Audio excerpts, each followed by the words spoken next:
কিশোরগঞ্জে বিএনপির মনোনয়ন প্রত্যাশী ভিপি ওয়ালিউল্লাহ রাব্বানীর নির্বাচনী মিছিল অনুষ্ঠিত হয়েছে। বিস্তারিত থাকছে কিশোরগঞ্জ থেকে মোহাম্মদ আলামিনের প্রতিবেদনে। আসন্ন জাতীয় সংসদ নির্বাচনকে সামনে রেখে কিশোরগঞ্জ এক আসনে বাংলাদেশ জাতীয়তাবাদী দল বিএনপির মনোনয়ন প্রত্যাশী রাজনীতির প্রতীক ভিপি ওয়ালিউল্লাহ রাব্বানীর নেতৃত্বে এক বর্ণাঢ্য নির্বাচনী মিছিল অনুষ্ঠিত হয়েছে।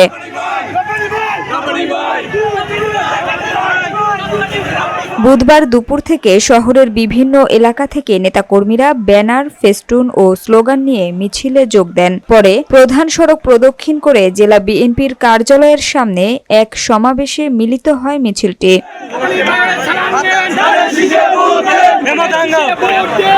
মিছিলে জেলা ও উপজেলা বিএনপি, যুবদল, স্বেচ্ছাসেবক দল, ছাত্রদল সহ অঙ্গ ও সহযোগী সংগঠনের শত শত নেতাকর্মী অংশগ্রহণ করেন। সমাবেশে ভিপি ওয়ালিউল্লাহ রাব্বানী বলেন, জনগণের ভোটের অধিকার প্রতিষ্ঠা ও গণতন্ত্র পুনরুদ্ধারের লড়াইয়ে আমি জনগণের পাশে থাকতে চাই। কিশোরগঞ্জ এক আসনের মানুষের সেবা করাই আমার রাজনীতির মূল লক্ষ্য।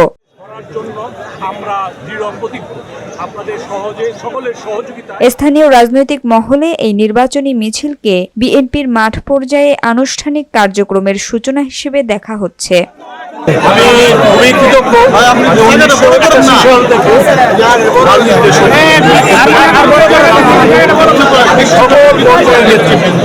যারা যেভাবে সহযোগিতা করেছেন, আন্দোলন সংগ্রাম যে যেভাবে ত্যাগ স্বীকার করেছেন, শহীদ হয়েছেন, মামলা খেয়েছেন, নানানভাবে হয়রানির শিকার হয়েছে, সকলে আমাকে আন্তরিকভাবে গ্রহণ করেছে এবং আমাকে সহযোগিতা করছে বলেই আমি কিশোরগঞ্জ হোসেনপুরে সমস্ত এলাকায় আমি আমার ধানের শীষের পক্ষে দাওয়াত পৌঁছাতে সক্ষম হয়েছি।